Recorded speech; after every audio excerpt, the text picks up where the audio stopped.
I am completely and totally mentally destroyed right now. I don't even know what the fuck to say, but this is going on YouTube. Alright. I'm so confused right now. I don't want to watch my language because I have things to talk about, and I want to make this okay. Sorry, I completely losing a lot of train of thoughts here because this is completely mind-boggling. I want to make a very short video, but it's a patch preview, or I guess a patch review, so it's not going to be short by any stretch of the imagination. But I need to do this now because this is. I almost think they're trolling. I have to assume this is a big fat troll. But I'm going to do it like they're not trolling. I'm going to assume that Valve is being decent human beings right now and they're not trolling. So, hello, Mario Guitars. These are my thoughts on patch 6.88, because apparently it just dropped. I don't understand. I'm happy. I don't know if I can say that I'm happy. I might be a piece of crap if I say that. I want to... I mean, this is... I don't believe that this is actually the patch. I think they're trolling. This is way too soon for another patch. For Valve standards. Usually they take like Dota's infamous for taking 4 to 5 months on average to drop patches, but I mean if TI is coming up, maybe that's the reason. I don't know. They want to maybe get a patch out. I don't know. Right, is the Manila done? I don't know anything about it. I've been playing freaking RuneScape recently. See? I'm a piece of crap casual because I have not enjoyed this patch whatsoever. So I'll talk a little bit. I'll load the Twitch chat just so we can have a little bit of commentary on that. We probably won't. I'm sick memeing you right now. We're probably not even gonna look at that whatsoever. But yeah, I'm Mario Guitars. I want to give you guys a patch preview. Really hope this is a good one. I want this to be a good one so badly because I did not enjoy last patch and I lost a lot of MMR, and I talked to you guys a little bit about that. If you watch me at all on stream, you'd know that. But yeah, really pumped for seeing what this is. It doesn't look, just as a forewarning, right? And you could probably tell by the length of this video too. It's probably not going to be nearly as long as my other one. It was like 6 hours long or 5.5 hours long. Where I looked at like everything at 6.87. I say that for two reasons. One, I don't have Bull with me here. I don't have another person to give me commentary, so it's strictly gonna be my thoughts. And the second, and probably the biggest reason, is because there's not that much to see here. I mean, there's stuff, don't get me wrong, a lot of heroes have been changed, but it doesn't look like everything in their mom got changed. It's not like Dota did what Dota usually does, which is every 6 months it becomes a completely new game, so there's that.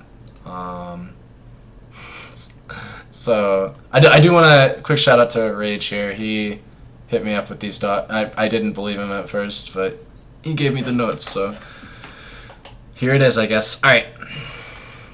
So then they don't even give any explanation, I don't think yet. Let's check their blog. The good old memes. Yeah, so OG got the Manila Major. I'm happy about that. I bet on them. Not on Dota 2 Lounge, whatever, who cares about that. I'm just happy that my predictions came true. And we got the gameplay update. Abaddon, Miscoil, brought down a little bit on the cast point. I've played Abaddon a few times. I don't really like this ability. I mean, I like this ability. It's an amazing ability, but changes like this make me feel like the hero's becoming better because it's like it's really this ability. Like Aphotic Shield's amazing. His slow is officially like the most broken thing in the entire world, even at like 1 or 2 points at early levels, especially since last patch. Now they're cleaning up the last part of his kit that's like kind of feels a little awkward to use, right? This makes him. A lot of people don't even really consider the implications of Miscoil being used as like a self-deny mechanism, but if you use it correctly, you can pretty much deny yourself every single time without question.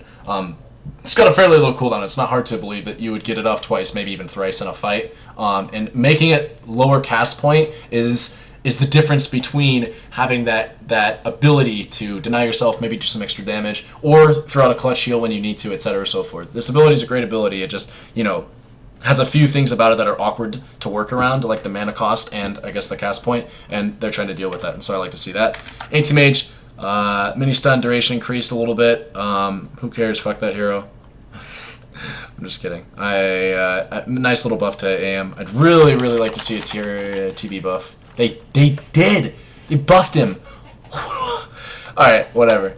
But yeah, they buffed the Anti-Mage a little bit. The reason I bring up Terrorblade is because for two reasons. Anti-Mage and Terrorblade in the lore are brothers, so it's kind of cool that like they have that little dichotomy between like they're both carries, they both farm really well, they both split push pretty crazily, they both have a contribution to bring in a team fight, but it's only in the later stages of the game, etc. so forth. They both have really, really low strength gain. I just kind of like that dichotomy, and whenever I see Anti-Mage getting changed, I'm always like, okay, hopefully that doesn't change the current dichotomy between AM and Terrorblade, because I think Terrorblade beats AM in a lot and basically everything AM wants to do, but there are situations where AM can kind of get too out of control. Like a super 6-slotted AM could probably beat a Terrorblade. I'm not entirely sure about that, but usually speaking, TB beats AM, and that's why I like TB a lot. It's because I like to pick TB into AM pickers, because fuck AM pickers.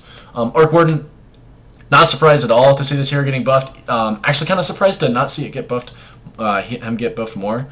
But as I'm looking at this more, it kind of looks like maybe it's more significant than I'm giving it credit to.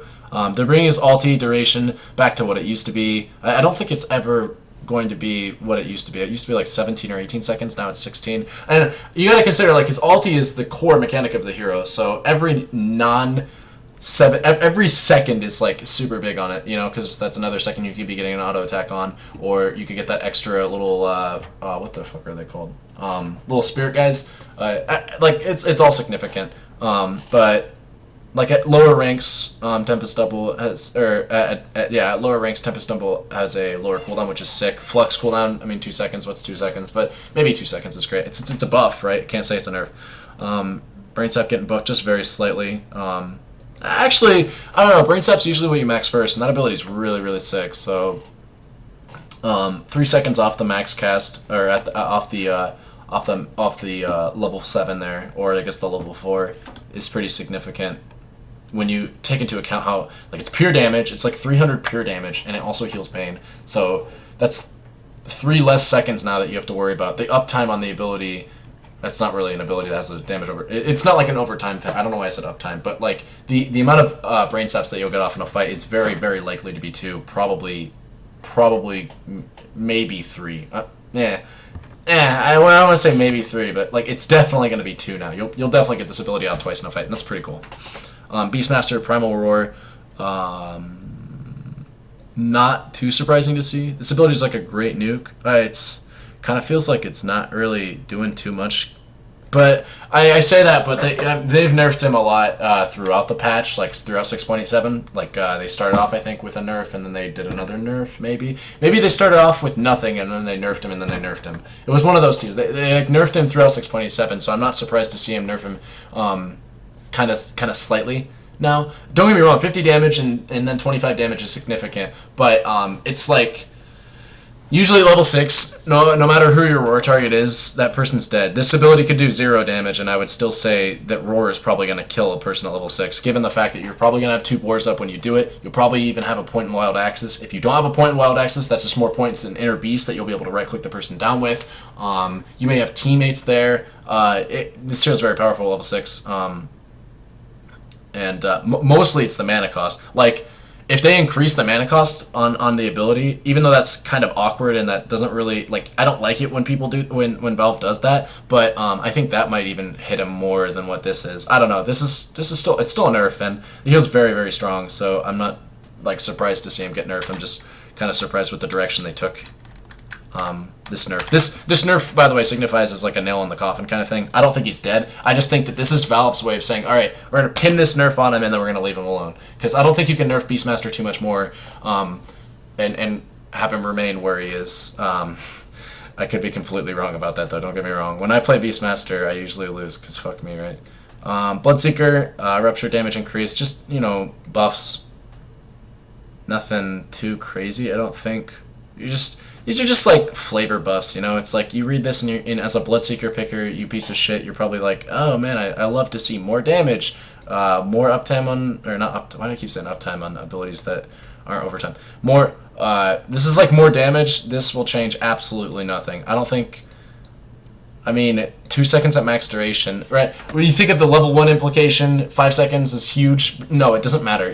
If you have this ability at level 1 in a team fight. The difference between 30 seconds and 25 seconds is nothing. You'll still only get one of these off in a fight, no matter what. Level 2, it goes from 25 to 21.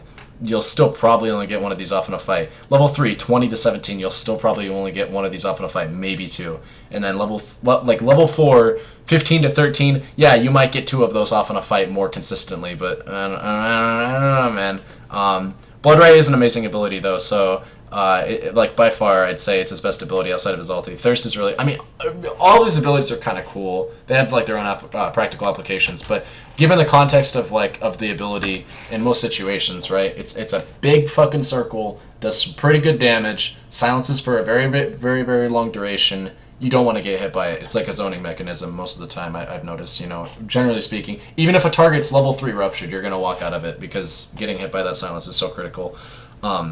So if you can ever get two of these off in a fight, just for the zoning mechanism alone, screw what the ability actually does. Just the ability to control people in such a way that you're, like, I mean, it's like if you've ever played StarCraft, it's kind of like force fields from Centuries. Like, it does no damage, right? Blood Right's probably not going to hit its target pretty much ever. People will always avoid it, but you are forcing the issue. You're forcing them to avoid it, and that can be very powerful in and of itself. Right, so I just wanted to like illustrate that point, because looking at this buff, I guess initially even I was like, this is pretty fucking minuscule, but because I think of the ability and how rarely it actually hits people. But then I thought about it more, and I was like, actually Blood Ray is really good because it forces people to move. Like, even if it doesn't hit, I mean, you kind of feel bad, but like that has its own implications as well. And also, if you have setup, like you have an Enigma or you have an RP or something like that, this is an amazing ability, because if it does hit, it's crazy, right? It's a pure damage nuke with a very long duration silence that's AoE, so it can especially encapsulate multiple people at once. So it's a great ability, and this buff's pretty good. Bounty Hunter, track gold. Same thing with Beastmaster. They just kind of hurt his early game even more so. I mean, what's 20 gold? What's 10 gold? You may make these arguments, but gold is gold. Okay, they could nerf it by 1, and I'd still be like, eh. But not really. This is one of those, again, it's like the nail in the coffin. I think Valve is doing this, and then they're going to be like, we're leaving Bounty Hunter alone, because we don't want to nerf him too much and make him irrelevant. I really, like, given the context of this nerf, I really want to just do a Control F and type in Riki, but I'm not going to do it. I didn't even look when I just did that, okay? Because I can't wait to see those nerfs. Brewmaster. The Earth got its attack range increased. Kind of weird to see that they didn't do that last patch, because they buffed all the melee units. I guess they forgot this one, but who cares? I guess technically it's a creep, so it's not a hero, so maybe that's why they didn't do it. I don't know. And the Fire one got its attack range increased too. That's cool. Fire's armor is increased. This is what, like, I was so confused. My very first few Brewmaster games before I became, or after my like understanding shift into Dota, like when I became I'm not going to say a good player because that's controversial, but when I became someone who was very like attentive about stats, and I like really started to learn what armor was and what it did for you, when I played Brewmaster for the first time, after this realization, and I used his ulti, and I was at like level 16 and a team fight, and it was like my third or fourth time using it throughout the entire duration of the game, because it's kind of an important ability. Like, your first casts of it can be whatever, but like generally speaking, you kind of want to save it past the mid game for important team fights. I'd use it at like level 16, and my fire one would just always die if they focused it like at all. Even supports would right click it down, and I was just so concerned about that. Then I went into a custom game and found out this motherfucker has 0 armor at all stages of the game, and I was like, well, what the fuck? Like, this thing's squishy as balls. It doesn't matter that it's 522 movement speed. This thing dies to any amount of focus fire in the late game whatsoever. So it's nice to see them buffing it a little bit in terms of that element of it, which I think is its weakest element. I know this is crazy, but I would really like to see the Earth Spirits, the Earth Spirit Kappa, the Earth Brewlings spell immunity get moved over to the fire. I think that'd be cool. Or maybe have an Ags upgrade that too. I don't know. I think that's what it needs. Honestly, that might be too strong. That's why I said move it, because that'd be a trade-off, right? You still want your Earth one to have spell immunity. Like, that's really great that you can always have that on-demand stun, that you can just throw it out there. And the Earth one is the first one that you go to, so they could CC it to death, and it would create a different. You would do more damage with your ulti, and I don't know if that's what Brewmaster's all about. I don't know if it's like they're kind of moving him over to this direction where they're like, We want to buff Mass Dispel. We want to buff Cyclone. We want to buff the Earth Spirit, the Earth Bruling. We want to buff the utility of the ulti. And I personally would like to see them buff the damage a little bit, because he's got that Drunken Brawler aspect. He's got that, like, you know, I kind of want to hit you and right-click you and stuff. He doesn't just have to be utility. And that brings me to my next point, is the Primal Split duration got increased. Now, this is a very significant buff. You look at a buff like this, and then you look at a buff like... where is it? The Arc Warden one. Like this, and you compare the two. Not this. The duration. You compare the two, and you know, they're both 1 second. Like, this goes from 15, 17 to 19 to 16, 18, 20. This goes from 12, 13, 14 to 12, 14, 16. Right? Well, this eventually ends up 2 seconds later. I'm sorry. This is 2 and this is 1. At max rank. Like, at every... Wait, am I insane? I am insane. Okay. No, I'm not insane. Okay. It's still only 1 more second at max rank. It's still only 1 more second at second rank. Like, it's still only 1 more second at all ranks. But you think of the implications of what that means, right? So, his stun, the Brewmaster. I'm sorry. I do need to do an in-depth little analysis here. I'm not going to just sit here and focus on the core heroes that I play and meme you guys hard like that. So, you take a look at the... this thing is a 5-second cooldown, right? That means that at, where's it at? Here we go. Let's just highlight this so I don't lose my place. That means that at max rank, or max whatever, max duration or whatever, I don't think the Axe increases the duration anymore. I know it used to. I doubt it still does. I think it just does the whole give all your Brewlings the crap. Yeah, I think it just does that. Yeah, it just does that. But nonetheless, that means I think, and we can just test this out now. Well, we can't test it out now. I don't think the update's in yet. But you immediately spawn, like you immediately hit your R button, your Earthling spawns, and then you can throw a boulder. And then 5 seconds later, you can throw a boulder. And then 5 seconds later, you can throw a boulder. And then I think 5 seconds later from that, assuming you're using it every single time, and I think the cast point is like instant. No, it's not. Okay, so you can't throw 4 boulders, but you can definitely throw 3 very comfortably now. You should never have a problem getting 3 stuns off in a fight. And that's pretty good, because his stun is like 2 seconds. It's a really good stun. It's pretty easily disjointable, but if it ever hits, it's a really good stun. And you can comfortably get 3 stuns in a fight. And also, this isn't just about the max rank. This means like at rank 3, or at rank 2 of the ultimate, you can definitely get it. Hell, at rank 1, you can probably get it if you spam it, right? But definitely at level 11, you should be able to get 3 stuns off in a fight every single time, no matter what. And that's really good. And then also, obviously, I don't need to tell you how 2 extra seconds? Yeah, I don't need to, or 1 extra second. I don't need to tell you guys how 1 extra second, when you have, like, Fire Panda does pretty damn good damage. This guy does a lot of damage if you use Wind Walk, because it's like, yeah, look at that, 100, 160, 220, that's significant damage. And then its right-click damage just on its own is pretty significant, like, even at the lower ranks. They all do great damage, so, like, that's a few extra seconds to sit there and right-click them, right-click your opponents. It's a good ability. I really like this change. Centaur, get those little... Not even really little. These are actually really good. The strength gain, I like to see this strength gain buff just because 4 fucking strength is insane per level. But in all actuality, right? I mean, think about it. That's like 80 health a level. But the real significant change here, I think, right? Because when you look at this change, you're like, oh my god, 4, that's a huge number or whatever. But really, let's break this down. 0.2 strength. If every strength point is 20 health, 0.2, that's 1/5. This is just 4 extra health a level, which is cool and stuff. And 4 extra health a level, it's like every 5 levels you're gaining 1 damage, but that's not really that big. The big change here is the double edge thing. I think double edge is a crazy ability. It's like one of the highest damage nukes in the game. The negative is that obviously it hurts you as well, but late game you don't care about that. So double edge is like your main damage resource. Yeah, I would stick with resource. It's like your main damaging tool in the later stages of the game, right? Like on top of autos. Like you're gonna blink into a fight, you're gonna throw your Q down, and you're gonna double edge him, right? Then you're just kind of like right clicking a little bit, strafing around fights, and just using double edge. And you know this buff, even though it's just 1 second, it's 1 second less that you have to worry about now for getting your main damaging tool off in a fight. And it is good damage. Double edge is really good damage. Oh my god, excuse me, one sec.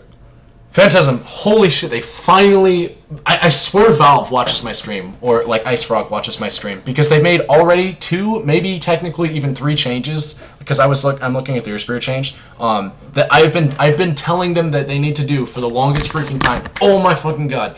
They need to buff CK in the direction that Phantasm cannot be one of the longest cooldown ultis in the game. I know it's an insane ultimate. Like, I know that in the late game, when CK has his ulti up, you cannot fight into that whatsoever, because his illusions are basically extra heroes, and you're playing against, like, a Meepo that has a crit and like, the ability to just one-shot you. I guess Meepo kind of has that too, but like, I know that CK basically becomes Meepo in the late game. I know that, Valve, you don't need to like tell me that. Please let me be your balance team, because you guys are taking my advice and watching my stream, I swear to god. This is literally, I mean, if they had shaved 20 seconds instead of just 10, this is literally the change I was telling them that they need to do for the longest time, and they finally did it, so whatever. Clinks gets an attack range buff just by 10, that's not too significant, although I do think that Clinks is pretty underrated. I also kind of like to, yeah, you know, he wasn't, okay, this is like where I recant my statements earlier about 6.87, Clinks being the god hero of the patch. Obviously I was wrong. Turned out that like Slark was pretty good, but like Riki and, you know, Earth Spirit, Kappa were the god heroes, I guess, of this patch, and Clinks was not that. So seeing this buff just kind of spits in my face, because it just goes to show that he probably wasn't super strong last patch. But I don't think he was like super weak, and that's what this buff reflects. 10 attack range is nice, but it's nothing too huge. And seeing this is nice because it's not like they just gave him, you know, 5 seconds less cooldown on his wind walk or something like that, you know, a skeletal walk, like nothing crazy like that, right? Like they didn't over buff him or anything like that. This is just a nice little whatever, unless they buffed Bloodthorn or something like that significantly, then I could be completely wrong. Now Clockwork, all right, so Clock is, I just forewarning before we even get into these buffs, I just want to say Clock is a pretty good hero, okay? If you're a good Clock, you can win games with him already in this patch. You're right. He's kind of like he's like in the Meepo area, although actually I think Meepo is actually a pretty good hero this patch. I saw him banned a few times at Manila, so maybe I shouldn't even say that. Who's a good... Storm. Clock's in the Storm position right now. Like, Storm isn't an amazing hero, right? EG will always pick Storm for Sumail just because, like, that's who they... Like, he will try him out every single patch, but... and try to make him work in a pro game at least once. But, like, Storm was not an amazing hero this patch, right? Neither was Clock. But Clock, right now, before these buffs that we're about to read, I think is in an okay spot. He could win games. Now, reading these buffs, right? Rocket Flare, radius got increased. If you don't know what the radius is, that's like the AoE, because it's an AoE ability. That's like the AoE when it lands. So, like, you throw it out, and now it has 600 AoE. Instead of 500, no, radius. So yeah, 600. It's got 1200 AoE, right? It's 1200 damage. I mean, not 1200 damage. It's 1200 AoE. Not too significant though, because it's just a 25 radius buff. I'm just trying to say that 25 radius buff is actually like a 50. Sorry, it's a 50 range buff when you think of it like the radius. So 575, you know, times 2, right? That's 1150. And I don't need to do this, but, you know, we're in kindergarten, so I will. 600 times 2 is 1200. So it's not just a 25 range buff, it's a 25 radius buff. So the range, like, not the range, the AoE of the ability got buffed by 50, which is great. When I play Broodmother, I fucking hate Clockwork, because he throws this out, and it's a one-shot kill on Spiderites, and now it just became that much more prevalent of an ability to kill spiders with, because it's that much bigger of an AoE that you have to worry about. Makes it easier to snipe heroes across the map. But more importantly, it just makes it so that like that response time of like, I'll throw a rocket flare on now, and then it'll hit the target. You might have that extra leeway of hitting targets now with 50 extra range. It didn't say sight range increase too, but I'm going to assume that the radius is encapsulating that as well. So rocket flare radius probably means damage and vision range, which means this ability has 50 more range, right? 25 more range at the tippy top. Like you can scout Roshan and then other things around it better. All around this ability is amazing. It's one of Clock's better spells in his kit, and seeing it buffed in such a way that it just has more utility is pretty good. Cast point on power cogs got buffed. I don't know. seeing changes like this, changes like this kind of scare me a little bit because Cogs is really strong. And if this ability becomes like super responsive, you know, it's really good, but its drawback is that it's kind of awkward to use because he has to like stop and then the power cogs come out, right? It's literally like that. Like I that was literally a 0.3 second pause that I just did. Stop, power cogs come out, right? Now he just stops, power cogs come out or whatever. I don't know if like I got it down to the exact milliseconds there, but the ability becoming super responsive means that you can throw it up and then like immediately break his thing.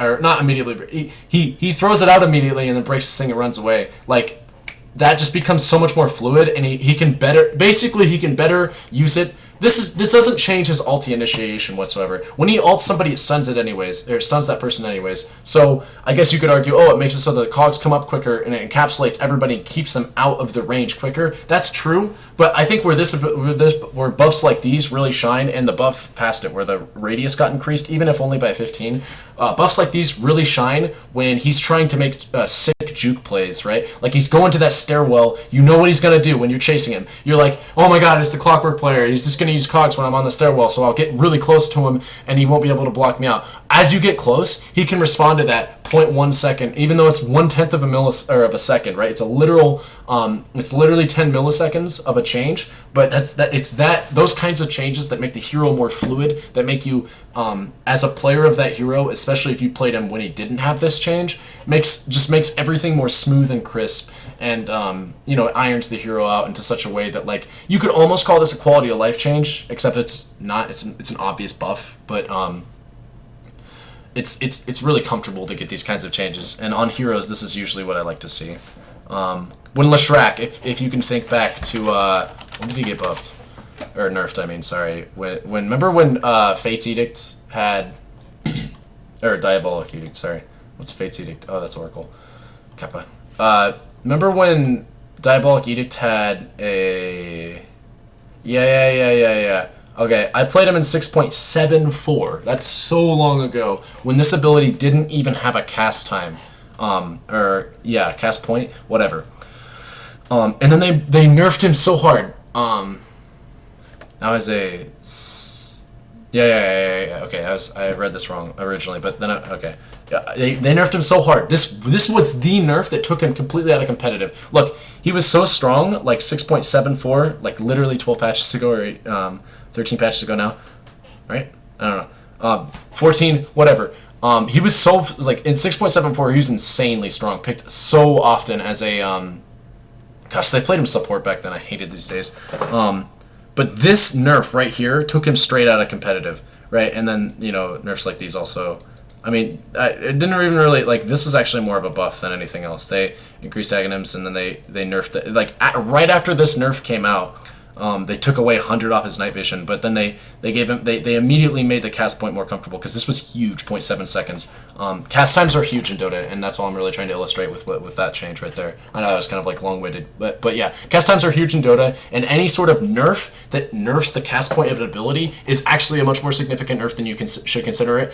Conversely, buffs towards cast points can outright like make heroes broken, and so that's important to know. Crystal Maiden, God, they keep giving CM everything she needs. Ball's gonna be happy to see this, even though he like barely ever plays CM. I just remember one game I played with Ball. He was like rocking it up with CM, and he was just like, dude, this hero's broken right now. And I'm like, you know, he's been getting buffed like every single patch for the last 10 patches in a row. I would not be surprised if this hero becomes a cancer support, which is kind of weird, right? Like, she's the quintessential support. Look at this.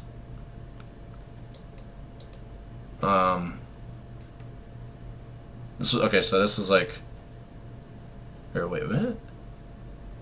Yeah. Okay. Buff. It is a buff. We're gonna call this a buff. No, actually, this is definitely a buff. I remember this. Buff, and now buff. Right? Just buff. CM is looking like a fucking Hulk Hogan, Hulk Maiden. Death Prophet, Spirit Siphon, base health drain reduced from 25 to 16. That's interesting. I didn't know they'd still nerf this hero. Clearly I don't watch enough Pro Dota, and I haven't been rocked by enough DPs. I'm amazed to see them still nerfing this hero. Static Storm, silence no longer lingers for 0.5 seconds longer after the duration is over. Kind of sucks, but whatever. I mean, it's not the. I don't think that's the hugest thing in the world. They just. I mean, really, in all honesty, this just kind of makes it more accurate, right? It's like the storm is the place that you do not want to be. And actually, this is pretty significant because sometimes you'd be in a fight and you wouldn't be trapped by kinetic field. So you'd be sitting in the storm and then you'd run out and then like you'd turn around to cast a spell, like you'd manually turn your hero around and the silence would still be on you and you'd be like, come on, dude, like how long is this silence going to be? And really it was just this 0.5 second linger duration. So this is actually a pretty significant nerf. Rip some aspects of Disruptor. I don't think this kills the hero, but this is actually a lot more significant than I initially gave credit towards. I know he's getting picked up a lot in Manila, like him and Lion. Crazy good supports. Glad to not see Lion nerfed, I don't think. No, Lion got nerfed. I bet he did. No, he didn't. Okay, good. Because I want to see supports just be, like, really, really strong. Like, even good supports. I don't want to see any insanely overpowered supports. Kappa, but, yeah. I enjoy a strong support for what the hero stands for. Much more than I enjoy a retardedly overpowered carry like OD, you know? Invoker of last patch. But yeah, so where were we? Doom, cooldown 5 seconds. That will change literally no Dota 2 games in the entire history of 6.88. You will never see a single game where I will bet money on this. You can go check Dota Buff and ask around people that play Doom. Like, ask them if this 5 seconds ever changes a single one of their games. No kappa. Turn rate improved. Cool, so she can like turn around and gust you sooner when you're on her ass when she's trying to run or something. I don't know. I mean, it makes the hero more fluid, right? And that's one of the big claims to fame with Drow is that you get insane agility when nobody's nearby. So this is a mobility buff when you think about it, and these sorts of mobility buffs help her to respond and acclimate to her environment better. So turn rate buffs, just like cast point buffs, always view them like, I'm not even joking, guys. As a Batrider player, I know how significant a 1.0 turn rate is. It's so good. 1.0 is the quickest turn rate in the game. So even though it sounds like it shouldn't be, it is the best. So like Shadow Fiend as well, he owns mid, not just because of his ability to eventually get souls racked up and then out base damage everyone, but because his turn rate is so amazing. Frost Arrow slow got increased just by a little bit at every rank. I love this ability, and I hate it when Drows don't level up this ability. Now I'll have one more reason to complain when people do not level this ability up and instead go that stupid stats. They call it stats Traxix, where all they do is get aura stat. I've seen them actually skip their aura and just like go stats, 1 point and everything, and then like literally stats until they eventually have to put points into their aura. Like they will prioritize stats over their aura. It's so stupid. That hero should be putting skill points into her abilities, and this is one more reason to do so, I think. Earthshaker got his Echo Slam radius increased, so the diameter of the ability, keep that in mind, guys. Radius increased from 575 to 600. That is the total diameter of Echo Slam is now 1200 and not just 1150. Think of, when you see radius increases, think of like the top end is now 25 range longer, but the entire AoE of the ability is double what the actual increase of the radius was. Like, you know what I mean? You guys learned this when you were in kindergarten or whenever you learned shapes. I'm not going to show it in paint. I'll show it in paint just to make sure. I'm not even trying to like ridicule you. I've got like 1,800 subs. You guys have all probably went to college and are the smartest people in the entire universe, right? But I'll do it anyways. This is a radius right here. It's called a rad for short, because we freaking rad, boys, right? This is a radius. It's from the center point of the circle off to one of the ends. This whole thing right here is called a diameter. It's called dia for short. And that's the way you need to think of this. So the buff that they gave Earthshaker, and as they say it, was a 25 radius increase. But the real buff, in my opinion, is that they made the entire AoE of Echo Slam 50, like stretch out 50 range more, like at all ends. Like it's 25 range at all ends, but like the entire circle is like, you know, it's 25 on this end, 25 on this end. So I don't know. I hope I did a good job explaining that. I want to illustrate that because this is the second time we've seen a buff like this. So, you know, Enigma, Black Hole. Oh my god, I cannot. This hero's broken. This hero's absolutely insane. I don't even care about the nerf to his damage spell. Holy shit! I'm playing a lot of Enigma this patch. This might be my patch. Oh my god. So little brief mid of the video disclaimer. I've been feeling pretty down about Dota 2 recently. I haven't been playing a whole lot. And that's just because all my heroes keep getting nerfed, and the heroes that have been getting buffed for me haven't been getting buffed enough for me to feel like I'm compensated. Not trying to meme or anything like that. I'm just like, you know, I haven't played a hero that is as strong as 6.84, 6.86, and 6.85 Earth Spirit, right, in a while. Because the hero got nerfed. But holy crap, Enigma got buffed so significantly. The spell immunity thing, for instance, right? It's always pierced spell immunity, just the damage didn't. This means that at no stage in the game do the enemy like have the ability to just say fuck black hole's damage. Not that the 4-second disable is not enough. This just like adds insult to injury, and especially when you get Ags. I'm not saying that you should get Ags for the record, right? I'm not saying go Ags on Enigma, but if you get Ags and then you pop the Midnight Pulse down and then you ult them, you're doing absurd amounts of damage. It's actually just disgusting. It's like the pure damage from the pulse, the pure damage from your ulti, the pure damage from your ulti getting pulse in it. Holy shit! And piercing spell immunity. Oh my god, I can't even, man. I don't know why they do this, dude. This is a little bit too much for my... I mean, I would literally... Like, I already was doing the offline Enigma thing last patch. I think offline Enigma, rush, mech, delay, blink even, as long as possible. I mean, because you'd always do that anyways. It's about not getting the blink, you know, because the stats loss. And generally speaking, in those mid-game team fights, you don't need a blink if you're running the show, right? Though Blink Dagger is definitely core on Enigma. I'm just saying, it's usually about how long can I delay my blink to buy items that actually give me stats and my team stats to impact the game. And Aghanims is so crazy. I mean, they didn't buff Aghanims directly, other than the fact that the damage now pierces spell immunity, which means that if you buy an Ags, you would literally just do so much damage. I mean, like, it's already going to do a lot of damage, but you will literally just do insane amounts of damage because of the Midnight Pulse. Like, you throw Midnight Pulse down, and then you ult-C, and then it does Midnight Pulse's damage if they have spell immunity, because Midnight Pulse breaks spell immunity, right? But now your ulti's damage is pure and breaks spell immunity as well. So, like, you will have 3 sources of pure damage hitting your foes. It's literally just a case of like that's too much damage, and that's insane. Earth Spirit, this is like the third nerf that nerf / buff that I completely, like, I wrote this in. I didn't actually write this in, but I swear to God, I need to get some money for my hard workings at Valve, because that is literally what this nerf is. This is them watching my stream, Kappa, and seeing what I've been saying about Earth Spirit the whole time. This is what Earth Spirit needed. I mean, this is like this is like a sting nerf, right? Like, people will read this and be like, oh, Earth Spirit's dead now or whatever. This is actually one of the very weaker nerfs that has happened to the hero, which is making his ulti scale down and cool down. I actually thought you should just leave it at 100 at all levels. I feel like his ulti is just too easy to use.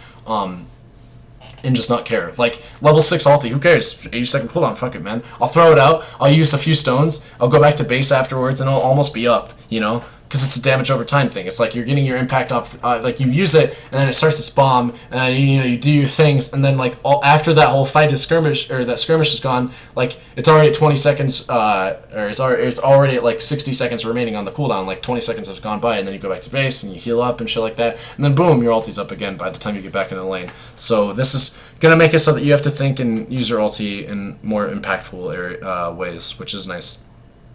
And I'm glad to see them not absolutely destroying the hero, because I've seen, I mean, I don't know, he's destroyed from my eyes, 6.84, hashtag never forget, but, you know, I'm glad to see that this wasn't just like a, you know, boulder smash and geomagnetic grip no longer do damage kind of nerf. Gyrocopter, I don't give a fuck, man. Side gunner, you can go kill yourself. Forge damage got decreased, so would I be a piece of shit if I talked about this? Because let's see what's relevant. We're going to say level 3 onward is relevant, I think, because invokers that use this ability at super early ranks are probably not doing it correctly. I'd say at level 3 exhort onwards is when it's relevant, because that's probably when you're using this ability. Maybe, I'm not a pro exhort invoker player, but I know that you really don't want to be using this, like, right out of the gate. Like, you don't hit level 2 on invoker and just immediately start throwing out the Forge Spirits. That's absurd. That's way too much of a mana taxation, even though you go exhort and then you get extra mana. So, Where this nerf really shines, I guess, is that it's like 5 or 6 damage less off of your spirits. Or no, wait, 5 or 6? It's like 5 here, 4 here. It's like 5 or 4 less damage on your spirits, and especially when you get 2 out, that's like 4. That's like 3 to 4 times 2 less damage that your forged spirits will be doing. Because by the time you get to like the level 4 exhort levels, you're gonna probably be having 4 quas, maybe. So this is definitely a nerf, but don't look at this like OMG 7/6, 7 damage at level 1 off my, like, you're not using forged spirits at that point in the game anyways. But this is definitely a significant nerf, and I mean, do I like to see it? I don't know. I definitely think that Invoker's one of the more annoying heroes to play against, and it's absurd. It's good, right? I'm happy that so many Dota players have picked up Invoker, such that we can make him what like the 3rd most popular hero in the game right now. Yeah, 4th. He's the 4th most popular hero in the game, right under the literal cancer heroes of Slark, and not Pudge, but not even really PA. Just fuck Slark. Like, I'm glad to see that so many people in the game know how to play Invoker now, or pretend to play Invoker, because he is definitely a hard hero. Like, out of the top 10 heroes in this list, right, who's, like, without question, probably the hardest hero to play. Oh, Wind Ranger, no, it's fucking Invoker. But I don't want him to see. I don't want to, like, get owned by good Invokers every time they load into the game, just because the hero's insane, right, like he was at the start of 6.86. So, seeing this nerf, probably justified. Jakiro, another buff that I've always been thinking needs to happen. I take that back. The buff that needs to happen to Jakiro just needs to make it so that Ice Path has the full stun when you touch it, no matter what the duration it's been out. So what Ice Path does is you throw it out, and it sits out there for whatever the stun duration is. So you throw it out, and it lasts for 2.2 seconds at max rank, or now 2.5 seconds, I think. And when you go over and you touch it, you get stunned for the remainder of the Ice Path. So if he throws it out, it lasts for a second, and you go touch it, at max rank, it's only going to stun you for 1.5 seconds because it's been out for a second. So the stun duration is dependent on the duration of the Ice Path, right? You walk on it 2.5 seconds, or you get hit by it after a Yule's combos you, then you're going to be stunned for 2.5 seconds. And it's basically a 2.5 second AoE disable that fully disabled you, and it's a zoning mechanism because nobody wants to get stunned. I think the buff that needed to happen, albeit pretty crazy, is that if you ever get touched by this, you get stunned for the full duration. That'd be a pretty crazy buff, but I just don't see him used enough. A 0.3 second, not even 0.3 seconds at all levels. It's no change at level 1, 0.1 change at level 2, 0.2, 0.3, 0.4, or it's no 0.1, 0.2, 0.3. I don't think that's enough, but, it's a buff, and Ice Path is an amazing ability because it is an AoE stun at its core, so seeing a buff like this might bring him into competitive. I'm just saying that I don't think this would. I don't think this should. Chakra Magic cooldown got reduced. God, Coddle's becoming insane. And the intelligence got increased, so this is more base damage. Those of you that don't know, for those of you that don't know, Coddle, I don't think he has insane base damage. This is definitely a really big buff to his base damage because it's 3 extra base damage and then 3 more intelligence to work around with, which is 39 more mana. Buffs like this that just flat out increase heroes' base stat are insane. It's like Tinker, he got like 2 extra base intelligence last patch, and that's pretty damn good because that's 26 more mana, and he already has. It's the most man. He has the most intelligence at the start of the game, which is an insane mana pool to tool around with for his spells, which are really annoying to spam in lane. And then also it increases his base damage, which is absurd. Coddle, same thing. You see a buff like this, oh, what the fuck is 3 intelligence? Well, 3 intelligence is 3 extra base damage, and also 39 more mana to work with, which means 39 more mana to go fuck you with, right, in lane. That's more mana leaks, that might be more blasts. That's the difference between having mana for Chakram and not. Chakra Magic, I mean. I said Chakram because of Timber Saw Kappa. But yeah, this is a good buff, and it's solid. Actually, saying Chakram kind of makes me want to scroll down here and check the Timber Saw changes, which I'm oh, he didn't get changed. Okay, wait. He didn't? Okay, good. Sorry. I needed to do that because I need to know. Timber is bait. Kunkka, Torrent Slow, duration got increased, so Kunkka actually got buffed. Kappa, ball. Tidebringer, bonus damage increased. Oh god, Kunkka is going to become so insane. Kunkka's already pretty strong. For the record, I have a friend named Bob that thinks that Kunkka is absolutely absurd right now. Probably the most broken hero in the game. To see him get buffed Ball's gonna probably say some shit along the lines of like Val was making a huge mistake. I don't know. But yeah, my thoughts on that are that I do think Kunkka is a pretty strong hero. Kind of interesting to see him get buffed. Legion gets buffed ever so slightly. Not even actually. Overwhelming odds, damage per hero increased. That's... I mean, we're thinking of the max level. And so the dream is that you hit a 5-man overwhelming odds, and you just do... That's 8 times. You just do 400 damage to the entire team, and then throw some creeps in there, and you just like one-shot everybody. The reality is that you'll probably only ever hit like 2, maybe 3 targets with this, and you'll just be feeling the effects of like 45 extra damage per hero. It's a damn good ability though. Moment of Courage cooldown reduced. Okay, good. No change at max rank, but in the earlier... I actually take this back. This isn't good because this means that more people are going to jungle Legion Commander, and those people that are doing that currently can go fuck themselves. But this is a buff to an early game Moment of Courage. Literally, this change only buffs jungle Legion Commander. I don't know why they made this change, because you don't max that ability first in lane, I don't think. Could be wrong about that, though. I don't play enough LC. Lich, Scepter now improves Chain Frost to a 50% slow. Ice Armor attack speed slow from 20 to 30, matches move slow. Good change. The Scepter change, now, saw a video once, I can link it, it's by a very unknown YouTuber. What is it? Worst Aghanim Scepter upgrades. I actually looked this up in my own time, because I was just curious after I saw Silencer's really bad, like after I fully understood the badness that was Silencer's Aghanim's upgrade. Like you can buy an Aghanim Scepter on Silencer, and you would only do that when you want to lose the game. And after I understood that, I was like, I wonder what other heroes have shit like this. And this guy Quasar77 made a video.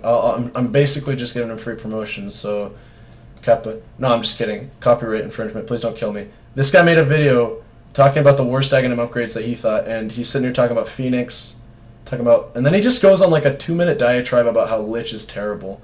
Like, the Lich upgrade is just terrible. And I actually couldn't disagree more with this. I think Lich's upgrade is insanely good.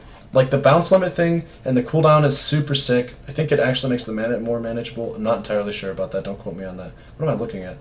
What am I looking at? Okay. Let's just look at it for what it is, right? I'm not trying to meme, but I actually think since the cooldown goes down to like 60 seconds and the bounce limit gets removed, it's actually completely viable to just throw this thing out. No, the cooldown does not get removed, or does not get changed, sorry. But when you get Ags, you're probably going to be a level 11 or level 16. At a 60-second cooldown, you can just walk over to Ancients and throw this out, and then just keep it there. And then the enemy can never take their Ancients, otherwise... they're going to get smacked in the face like 2 or 3 times, right? You put a few of these bad boys in the enemy Ancients, and they just can never take their Ancients. It's pretty absurd, because they just keep bouncing. And you also lag the fuck out of the map if you get enough of them over there. It's so crazy. If you ever do this, though, you need to do it when you're smoked or something, because if they see you do this, then they just go fight, because your ulti's obviously off cooldown, or on cooldown. But yeah, like, the damage increase is pretty sick, and it bounces... Like, every time it bounces, it does this damage, so it's pretty absurd damage. But yeah, now the movement speed slow is gross. It's literally having the movement speed of the hero that it hits, so that's pretty gross. Uh-oh. These aren't the right. There we go. Lifestealer base attack time got increased a little bit. It sucks for the hero. Think of like any attack speed increasing item that you would get, like Assault Cuirass or Mjolnir or whatever the fuck. Those all got significantly worse, and on also his base attack time, like his basic attack when you're throwing an attack, like he's harder to last hit with now a little bit, although he already has pretty fucking good damage, so I don't think that's going to be a huge concern. Basically, he attacks slower now, and items that give you attack speed will give him less attack speed. So Ripperoo. Dragon Slave, oh my god.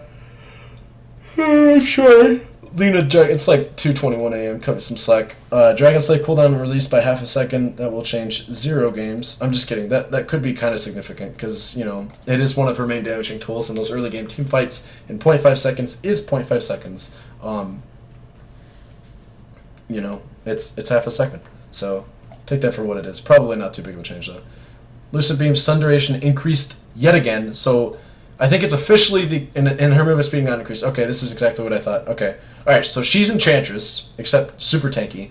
And then if you ever hit a Lucent Beam, which is just point and click, you will officially gain movement speed on targets that you're trying to chase. Before, it was not that case. But with a stun duration and her movement speed getting increased, I can pretty much affirmatively say that you will actually gain distance when you cast this ability, and it won't just give up kills. And you can feel good about using that ability when you're in a chase situation. So Luna may be a good hero, Craigasm.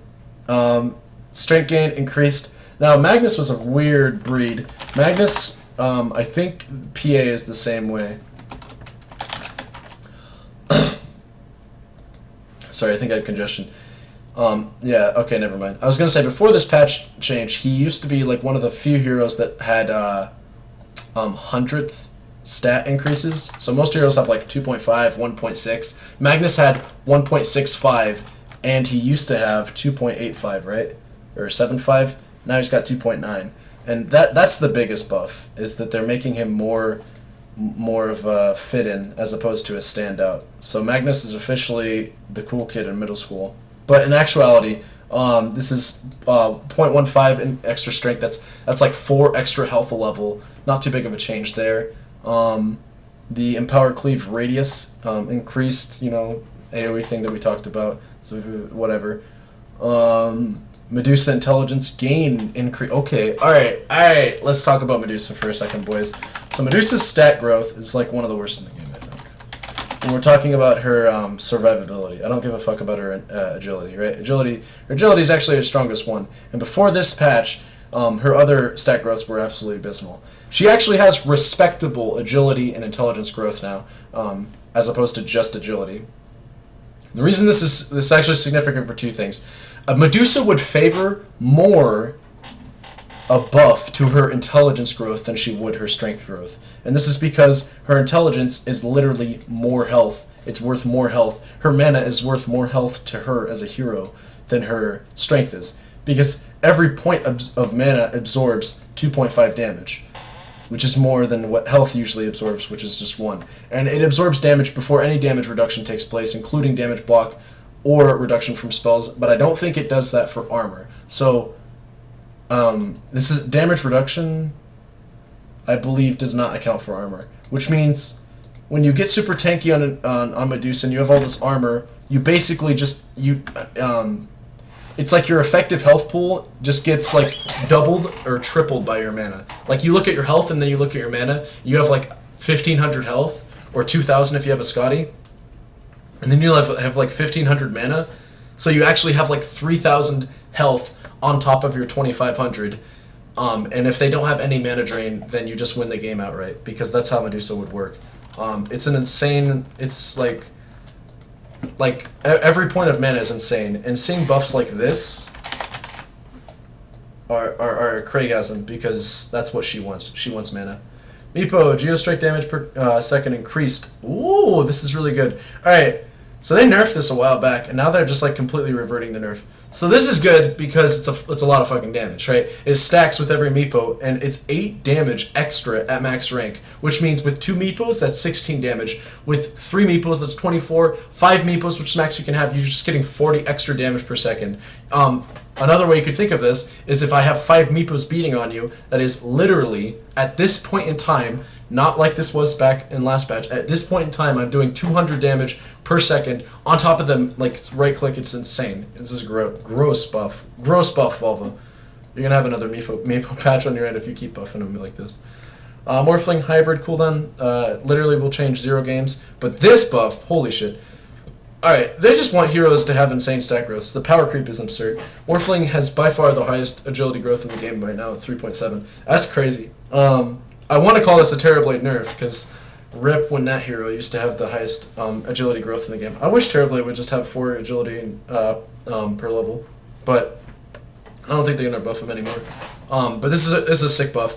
I already thought Morphling was pretty good, though, to be completely frank with you. I'm sorry. I have to say it. Like, I've gotten stomped by enough Morphlings that know how to manage their health and know how to bait people by having really low strength, but not super low. So, like, they assess the game. They're like, okay, they have this much burst damage at most, so I'll just keep my strength at this level, and then I'll increase it from there. Like good Morphling players, you know? Yeah, I used to play very consistently with one, and he showed me that this hero is actually absurd.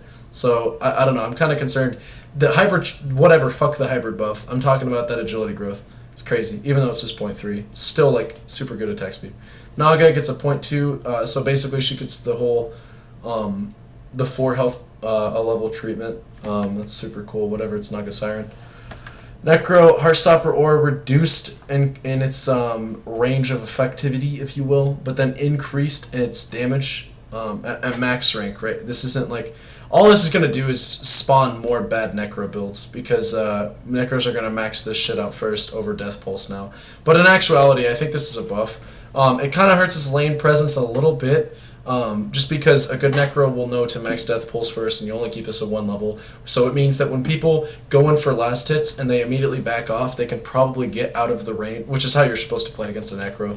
You can actually get out of the range of him now, more aptly at least, and deal with his main Kakarina ability, because like that's how Necro has his lane presence, which is just he just always has it, you know. It's like you're either eating a tango or you're dying, you know, and that's super cool with like that's a super cool element to the hero. But I just want to see if it changed at all. Yeah, so it changed by 0.1 at level 2. So yeah, people are gonna get that second value point more, and it's gonna make me sad.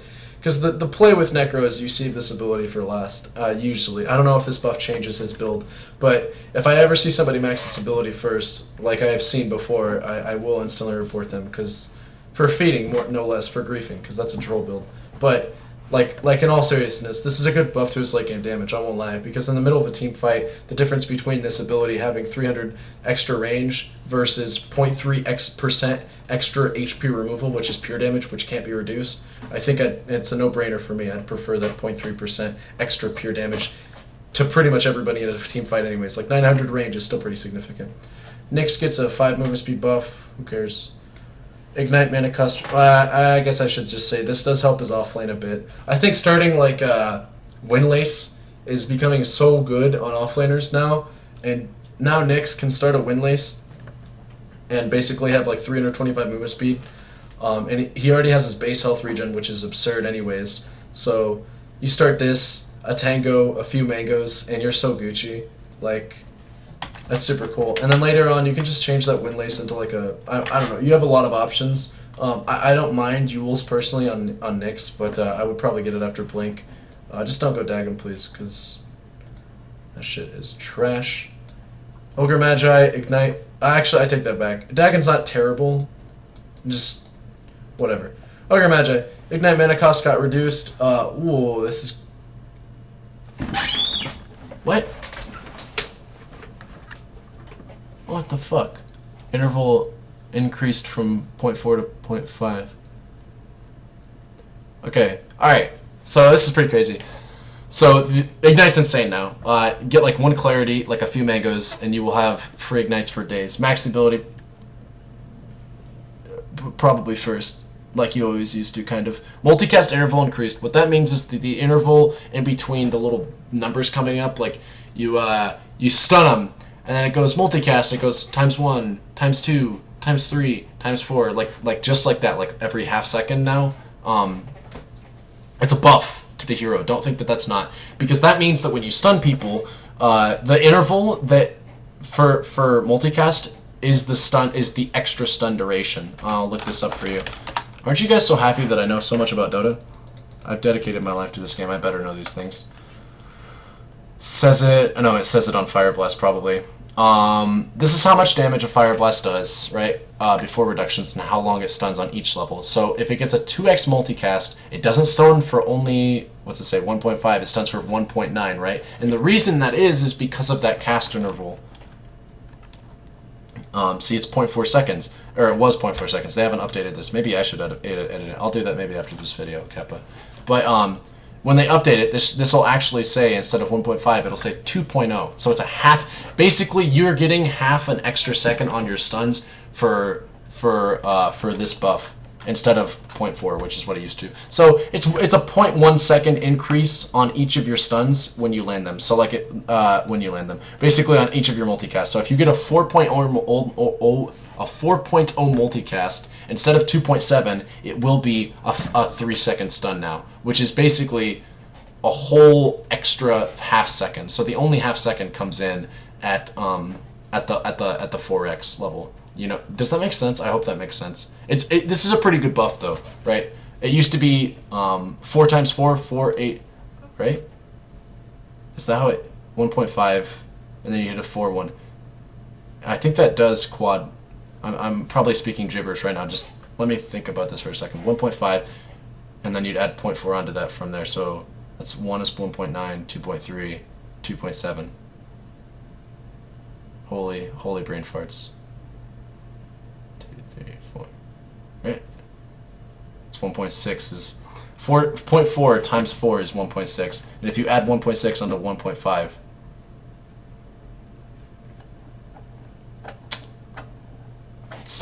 I'm so lost right now. Whatever. I can't believe I actually got this confused about this. But basically, this is a good buff. And when you see a change like this, and you're thinking, what the heck does this actually mean? Just look up what multicast does to his stun, because that's what it does. It increases the stun duration by ever so slightly of now half a second. It's a good buff. Good buff. We'd love to see these. Omni got a strength buff. The good old Storm Spirit treatment. We'll buff his base strength, and then we'll buff his strength per level. Not too big, but it's nice. OD. Whoa. Yeah, just whoa on the first one. That's pretty good damage. I mean, that's literally 50 extra mana, which is like the conversion is like usually not usually. It's like 5 or 4% at level 1.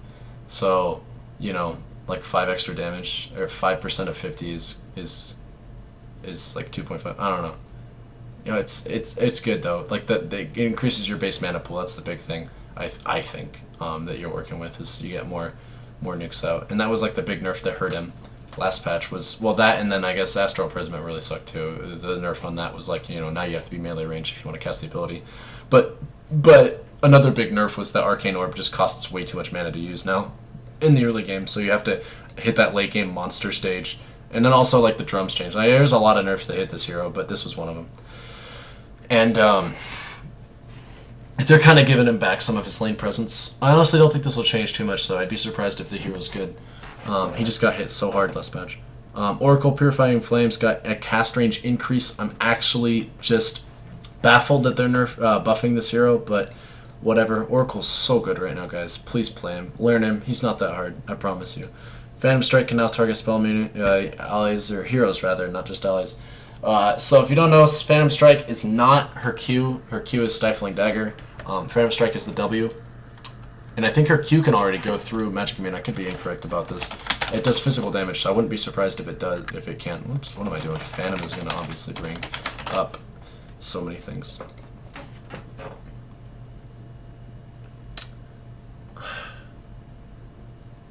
It's blocked. Alright, but Phantom Strike isn't now. And hey, good job, Wiki. They instantly updated that. But we're still waiting on those Ogre and at least the Ogre changes. But yeah, Phantom Strike is crazy now because I think that it would count for the attack speed buff too, which means no matter what, somebody has a BKB or somebody doesn't have a BKB, you're owning them. Because PA is really all about those 4, like, this is kind of why I don't really like Echo Saber on PA, even though I have a friend that like advocates for it. Like, PA's attack speed comes from Phantom Strike. You don't fuck around with any sort of other attack speed. It's a 4-second cooldown, and you get like 4 or 5 attacks. Usually in that time, you'll get one of your crits. It's all about building around the damage, so that when you crit them in those 4 or 5 attacks, you destroy them, right? So that's why people get minus armor. It's kind of why people get Battle Fairies, because you will at least crit them once when you jump on them. And so if you crit them, like, in that one time, you Battle Fairy, just splash everybody, and boom, people die. And then also, mostly it's for the farming efficiency. But, like, that's why people get, like, minus armor items on her and stuff like that, instead of, like, these raw attack speed boosting items like Mjolnir or some bullshit like that. You'll never see Mjolnir on PA. Why? That's because she's centered around Phantom Strike. It's very, very low cooldown, right? And it gives you 4 attack speed, or 4 attacks per second. You'll eventually have to get some attack speed. But for the most part, you stray away from attack speed because of Phantom Strike. And now you can completely justify that, you fuck attack speed, dude. I'll never have to worry about fighting somebody where I don't have Phantom Strike's attack speed helping me out. And this is proof of it. It's insane. Phoenix, Dem Sunray base damage hurts. Nerfs, it's just 5 damage, but 5 damage is 5 damage. So the way you gotta look at a nerf like this is you have to assess the fact that this is like damage per second, right? So it's not just OMG 5 less damage on a nuke. No, it's like 5 less damage over time at all ranks per second. So what's it last, like 10 seconds? That's like 50. No. I don't know. This is significant, but it's not gonna destroy Phoenix. I'm sure about that. It's just the damage. They didn't hurt the heal. That's also an important thing to note. Pudge, Rot Slow got increased again. God, they want to make it so that when you're in Rot, you are literally crawling. Dismember got a cooldown reduction at later ranks. This basically, what they're trying to do is make it so that Pudge becomes like sort of a core, right? He already kind of has that element if you get enough Flesh Heap stacks, but this really solidifies, the Dismember cooldown really solidifies it, is that like you'll always have your ulti up off cooldown. I say that about Terrorblade, and his Sunder has a 40-second cooldown. Dismember has a 20-second cooldown. Assuming you have mana to provided you have mana, you will pretty much always have this ability at your disposal when you need it, basically. Unless you're in a team fight where they have like 5 heroes that need to get dismembered, in which case, rip. But it'd be kind of a cool Aghanim Scepter change. But no, that'd be crazy, right? But yeah, Dismember is pretty good right now. Pretty good ability. Intelligence buff. God, the power creep is absurd. Just Valve, please give a hero 10 intelligence per level. I want to see that, dude. 10 base damage per level. God, Pugnas. 4.5. What? Why do they do this? This is how you make overpowered heroes, Valve. This, like, I would not be surprised to see Pugna become Cancer this patch. God, 0.5. That is 1 extra damage every 2 levels. That is 13 extra mana to work with every 2 levels. 6 extra mana a level. It's just stupid. Like 0.5. That's disgusting. At a hero I mean, Pugna's got problems, but this doesn't solve his problems. This just gives him tools to say fuck problems with. Nether Blast cooldown reduction, half a second. We talked about Lina. Razor, Eye of the Storm, get those sick, nasty damage buffs. Mostly, actually, this is just always relevant because Eye of the Storm is a really quick damaging spell, especially at a later rank. Though at a later rank, it has like less or more attack speed, less time in between its bounces or damages or whatever, its little zaps. So 7 damage increase is pretty significant when you're attacking like crack, like Eye of the Storm does. So that's good. I want to see Razor get strong again. He's a cool hero. Riki, yep. This is trying to think of how to.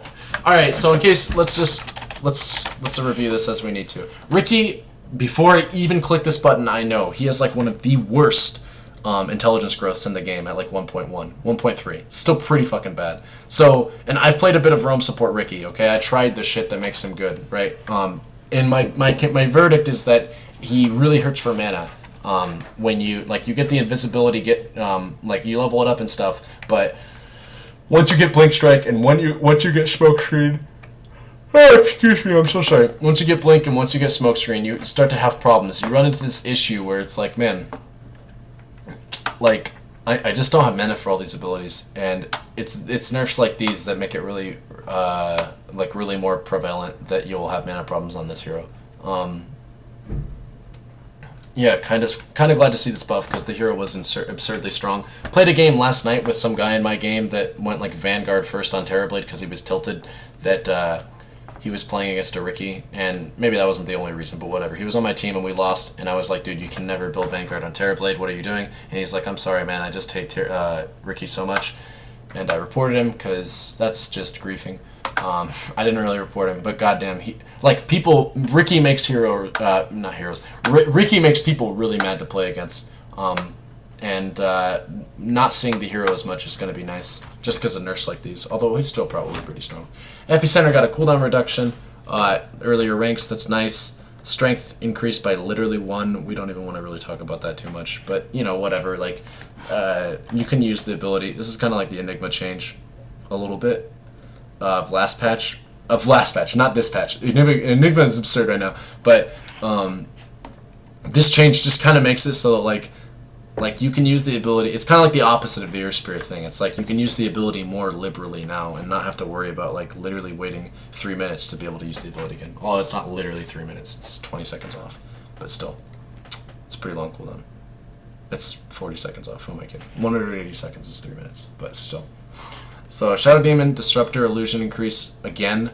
This is crazy. So, once upon a time, this used to be like 8 seconds at max rank. Or 10 or something like that.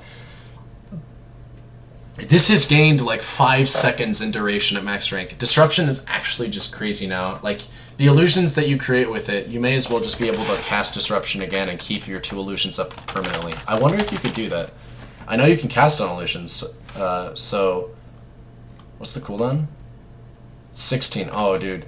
If you could do that, this hero would be crazy, but you can't. So, this is still a very good buff. The illusions, I should have just stayed on the page because I actually want to look at the illusion damage. I know they do absurd damage given the fact that there's 2 of them. So if this does like 50%, that's still really good because there's 2 of them. And hey, look at that. They do 75% damage. And there's 2 of them. So ranged, one of the, it could be said that one of the biggest fears of having ranged cores becoming meta in Dota 2 is because of heroes like Shadow Demon. Because melee heroes and their illusions are kind of clunky to deal with. Like, it's not like melee illusions have bad illusions, but it's like you really just want those ranged statty heroes, you know? You really just want those Dro Rangers with Disruption. You want to find a Dro, like, you just destroy Dro or those Clinkses, man, because they get kind of, like, absurd stats. Like, Clinks has pretty good stat growth. You can't take advantage of his orbs or anything like that. But, you know, he's got a lot of stats, especially just like if you go Scotty or some shit like that, but he's just got a lot of stats, you know. Dro has a lot of stats, you know. You disrupt them, you get 2 Dro illusions, they're doing 75% of her main damage, and she has, you know, the stat shit, you know, she's got a lot of stats. They last for 14 seconds, they need to update this crap like they've been updating the other stuff. Keppa, even those patches came like 2 seconds ago. You just do a lot of damage with them. So, Shadow Demon, this buff is nice. Shadow Fiend, 5 movement speed, that's pretty damn good. Necromastery increased. They buffed it again at the lower ranks. They've done this before. Sorry. They did this before, where they make it so that his max souls at earlier ranks is higher to make his laning phase go over better when you are trying to put points in his queue. And you're still a god because you can last hit everything. This basically just rewards good play, and it's obviously a buff as well. So, nice to see small buffs. I don't want to see Shadow Fiend become too strong again, though. I really hated playing against the hero. Shadow Shaman. Okay. Alright. Yeah. So you could almost call this a nerf to Lion, because that's the only reason that you ever pick Shadow Shaman, is when you don't need a Lion.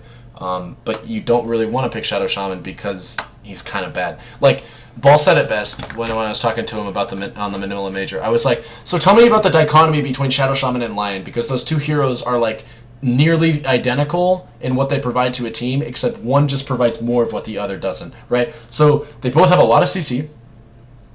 They both have... It's really just... That's like the big similarity. Like, they both have pretty damn good control. Lion has more control that is more utilizable, I guess. It's easier to use Lion's control compared to Shadow Shaman's, but... And then also Lion has insane burst, like way more burst than Shadow Shaman. That comparatively, though, is that the downside is that the trade-off, I guess, is that Shadow Shaman's damage is more consistent. It's more overall. He has more control, or no, he doesn't have more control. His control is less, but his pushing is higher. So the trade-off is that, like, you pick Lion in situations where it's like, we just need a support. Both of them, where they share strengths, they both share a lot of weaknesses as well. They don't share, like, the exact same strengths, and they don't share the exact same weaknesses, but they're both slow as fuck, they're both squishy as fuck, and they're both basically literal just CC bots with a bit of damage, right? They're not going to ever come out and, like, I mean, Lion kind of can, but, like, they're never going to come out and start right-clicking you down like other supports might turn into, right? I want to take that back. What support really right-clicks you down? I don't know. I can't really think of any supports off the top of my head that just, like, come out there and just start beating you down with their right-clicks. But, like, if that was true for other supports, it's definitely true with Lion and Shadow Shaman. Those heroes will never be relevant right-clickers. It's literally all about their spells. And so, like most supports. But, again, just to illustrate the point, Lion is all about, like, more control, more burst damage, right, with the trade-off of having less pushability and less team fight damage. It's just like utility and burst damage. And CC.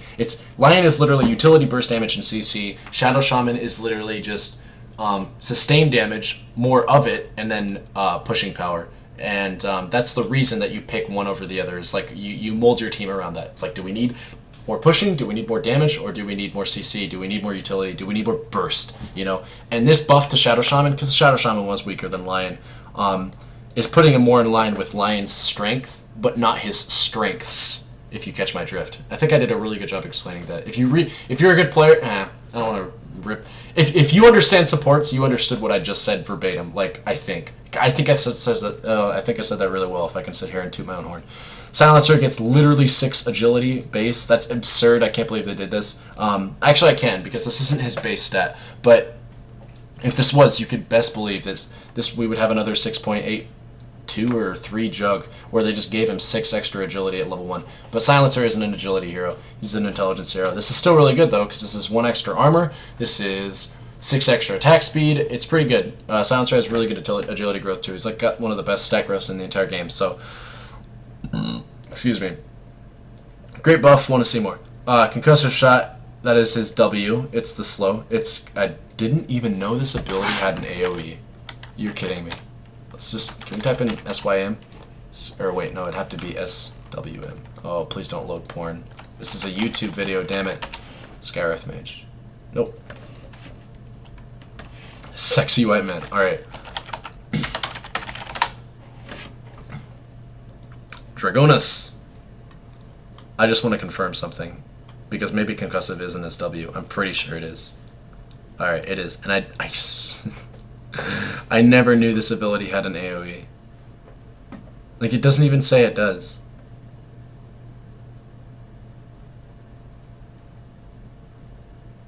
What? What? It doesn't even say it does. I'm sorry.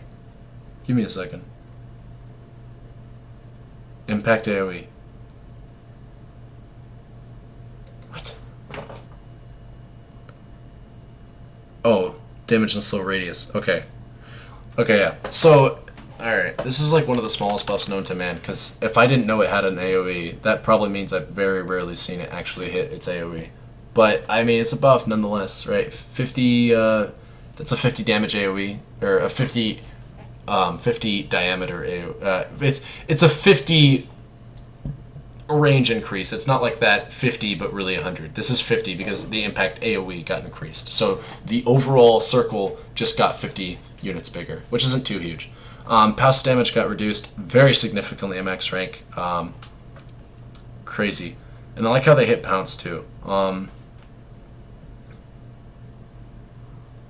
I say that because you don't max it first usually, so you they hit it at later ranks, so you're not going to feel this nerf too much in the earlier stages anyways. It's mostly at like level 11 when you're trying to burst a hero down that you're going to feel this, so they didn't hurt his farming speed earlier on. You know, once you hit level 7, you're going to have Dark Pact maxed, and then you'll be going to farm. They didn't hurt his farming speed or anything like that. They didn't destroy Slark, they just nerfed him, and I think that's fair. I think Slark is probably one of my most hated heroes in the game, but when I see fair and balanced changes to heroes, I'm more happy than seeing my worst enemies get gutted and my favorite heroes get nerfed. I take that back. I really do like to see, like I would love to see Slark get gutted. But when we're trying to look at Dota 2 from a good game perspective, this is a great change, and I like to see. I do enjoy a nerf like this because fuck Slark. Sniper, shrapnel damage got increased, oh so subtly, but, you know, like, be mindful that this hero is getting buffed a lot like CM, and it's not too long before this hero becomes crazy. I just noticed my fan's on, and I'm sorry if it's too loud. I can hear it, so I wonder if you guys can too. It's good, though. I'm really hot right now. It's a summer evening. Spirit Breaker, Greater Bash, increased damage. Now what they need to do is increase the chance of this happening. Not because it happens too infrequently, because against wire guitars it literally has a 100% bash rate. I just want it to be more in line with what the actual chance of the bash is. So like the tooltip says 17, but I know it's 100% when you're attacking wire guitars. But in all seriousness, the increase in damage, it's pretty subtle. I want to say this is good, but this is so subtle. I don't think this is good. It's magic damage too, right? Yeah, I think it's magic damage. So it's like, it's not even too absurd. I don't know, man. I'm not gonna say this is gonna make Spirit Breaker overpowered or even really change anything. You won't even really feel this. You might feel it. I don't know. But yeah, whatever. Cool Spirit Breaker change. Storm. Here's the big one.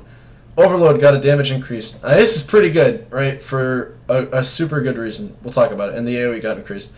So Storm's Overload has like the weirdest balance cycle known to man. Okay? I don't think it's ever gotten nerfed. Storm's got nerfed, don't get me wrong, but I don't think Overload's ever gotten nerfed. I could be wrong about this. I bet I'm going to be so wrong. I bet I'm going to check these patch notes, and it's like the last patch it got nerfed. Keppa. Static Remnant, Static Remnant, Static Remnant, Electric Vortex. Overload, here we go. And this is the last change they did was a buff by 15, 20, 25 damage. They do not shut. You don't touch Storm's Overload. Once you touch Storm's Overload, shit just got real, and that's what they did this patch. They buffed Overload. The reason why is because Overload is insane damage. When you like this ability does crazy damage in fights. When you think about how often you're gonna get procs off on this ability, so it's 10 extra magic damage, right? Think of that from the perspective of getting 5 procs off in a fight. Well, that's 50 extra magic damage right there off this buff that you just got. So. We'll wait and see. This is a good buff, though. Very good. It increases his farm speed, too. It makes it so you don't have to worry about putting a lot of points into Static Remnant just to farm, right? Like, this helps him not farm, it helps him farm with points. I'm not saying you're going to, like, get Electric Vortex at level 4 or anything crazy like that, although I don't even think that's too bad. I'm just saying that, like, you can farm better now with this buff, and he was already pretty good at farming, so... We'll see. We'll see. Overload, the AoE got increased, as I just mentioned. I don't think this is, like, absurdly significant, but, you know,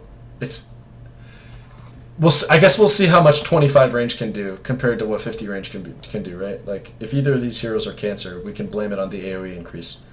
I want to sit up. I think I'm too quiet right now. I usually get like that during my videos. Templar Assassin, Sideblade's spill width got increased. This is nice. Whenever I play TA, I have the hardest time in the world hitting these. And then the trap, max movement slow got increased by 10%. So that's cool, but you gotta have the full duration trap. The spill width, I've been playing a bit of TA recently, not too much, but I can say that hitting Sideblades is like one of the more challenging aspects of the hero, and it's nice to see them make that just a little bit easier. Now TB, these are the big ones, okay? Mana cost reduction. This is amazing. Amazing. 10 mana doesn't even sound that much, but you want to be spamming Conjure Image in the mid game. This is how you get farm. And 10 mana, if I could just like if there was a Dota buff or like I don't know, if there was something in the game client that tracked how often you cast spells throughout games. If Dota Buff Pro does that, or even if Dota Buff does that, and I don't know about it, just tell me if there's something like that that exists, because I would really want to know about it. The reasoning why is because of changes like this. You spam Conjure Image so much, like every time it's off cooldown, if you're a good TB, and you're farming with them very efficiently, that this change that just looks like, oh, it's a 10 mana, whatever, is actually a lot of mana that you're gonna like with Aquila in this change, like it's pretty fucking good, man. This is Gucci, man. You're gonna start actually net gaining mana if you're using this ability every time you get like. This is a great change, and then Conjure Image duration got increased ever so slightly. Who cares? Actually, this is pretty good too, because 2 seconds is 2 extra seconds of having your Metamorphosis illusions up. You can actually get 3 illusions out for just like a second now. That's cool. Slaughter base movement speed reduced by 5. Who cares? I'm actually a little amazed to see him nerfed. I didn't see him too much in the games I watched, but I don't know. Maybe he was just like I don't watch pro games enough, and I don't watch enough of the pick ban phase to know whether or not Slaughter was like first pick, first ban every single game last patch. Oh my fucking god, there's a huge bug, but I don't want to spoil the video, so I'll have to hurry this up. Toss got a cooldown reduction by literally 1 second, who cares? Treant, base damage increased by 6. That is absurd. Treant has insane base damage right now. This is gross. He has the highest base damage in the entire game. God, I almost want to show you guys this bug. Treant, he has the highest base damage in the game. This is 6 extra base damage. It's gross. If you are playing core Treant and you're missing last hits, you are doing it wrong, boys. I don't care what his base attack time is. You have such gross base damage. Troll, Berserker's Rage no longer provides 100 health bonus. Oh my god, I need to kill that bug. But so 100 health bonus. That sucks because you can't abuse it for self, like salving up or anything like that. And then also 100 health is 100 health, so that's a lot of health to be just losing. But the way they buffed that and to compensate is they gave him 3 extra strength base, which is 60 extra HP right then and there. And then they also gave him on Berserker's Rage 3 extra armor, and that's at all ranks. Keep that in mind. So you don't need to max its ability. And the base attack time got improved by from 1.55 to 1.5, which makes attack speed items even more valuable on the hero. God damn, I need to kill that fucking bug. And that's at all ranks. Keep that in mind, please. And then the Whirling Axe got a travel distance increase by 75. That's Gucci main. That means you can hit those longer range Whirling Axes that much better, and you can catch those fleeing foes that much easier. Gucci main. Undying intelligence growth increase, that's super cool. Decay cast range increase, that's super cool. The decay duration, super cool. Alright, so let's talk about this for just a brief moment. I can't even reach it now. Intelligence is whatever, I don't give a fuck about that change. The decay cast range increase was nice, and then the decay duration is really nice. Basically, they're making core Undying, or at least an Undying with like an Aghanim Scepter, that much more appealing to me, because decay is the way that Aghanim Scepter... decay is the way that Undying stays relevant in the later stages of the game, because Doomstone usually just gets focused too much, and Soul Rip is just not enough. So what? Not that his ulti. I think his ulti is pretty good. I can't exactly remember what they changed. They changed. No. They didn't change his ulti. They just changed his Aghanim's ulti, which is good, by the way. Wait, what did I just see? I just saw like a weird. Okay. Yeah, it's still the same damage amp, but with Ags. Oh my gosh, sorry. With Ags, they changed it from 4 to 10 on his Q a while back, and basically, it's gross. It's gross damage. Where did it move to? I need to keep eyes on it. It's gross damage, and it's gross strength steal too. So when you buff its like cast range or its duration, that's like, you know, that could be 5 extra seconds of holding on to 10 strength from a target. It's pretty good. Ursa got Furious Swipe's debuff duration increased again on targets. I don't think that changes the Roshan debuff duration, but 20 seconds is a lot of time to work with when you're in a lane trying to zone out any hero that you hit. And then the base HP regen got increased by 0.5. That's pretty dope. Dope shenanigans right there. You know, he can stay in lane better and longer. Base HP regen buffs are really nice. Don't ever underestimate them, especially when they're in the factors of like Terrorblade or Bat Rider or fucking Nyx Assassin when it's like 3.25 or some shit. Veno gets an intelligence buff, and then they like to do this where they buff their base intelligence and their intelligence per level. I don't know why they did this on Veno. Like, how's it gonna make use of this? He's an agility hero. I guess more mana to spam shit with, but whatever. Plague Wards got their damage increased. Plague Wards do like half damage against heroes, so this isn't too absurd. Pretty small change, if I'm completely honest with you. I want to see Veno get good again. Veno, in case you guys didn't know, also it's a weird change because it's 10 to 13, 19 to 22, 29 to 30. So it's like 3-3, like a 3 damage buff, 3 damage buff, and then 2 damage buff, 2 damage buff. How weird. Veno, in case you guys didn't know, a callback to him is that his model in Dota 1 was a Hydralisk, and he was super badass because that's a StarCraft unit, and I played StarCraft, so I want Veno to be good, because he was a hero that I kind of used to play. I suck with him. At least I used to. I don't know. I used to suck with him back in 2012 when I played him, and he was like kind of good, but then he was kind of bad. If you guys remember when Venomous Gale only had 30 damage at level 1 and no damage over time if you didn't put points in it, that was when I played him. So he's a weird hero back then, but it's cool. Viper Strike with Scepter got a cooldown reduction by 2 seconds. That's cool. You can probably definitely actually get 2 of them off in a fight. And then the dreaded 0.2 strength growth. So that just makes Viper a little bit tankier. It's not too significant. You know, it's, as we talked about before, that's what? Chat? 4 health per level. Kappa. Gravekeeper's Cloak, armor bonus per layer increased from 1 to 1.5. It's just a, oh wait, 1.53, 4.56, 1, 2, 3, 4, 1, 2, 3, 5, 1.5. So, okay, all right, that's a pretty good change. As Crip would say, pretty good. This is a good change. I wonder if Visage is ever going to become an offlaner like I want him to be.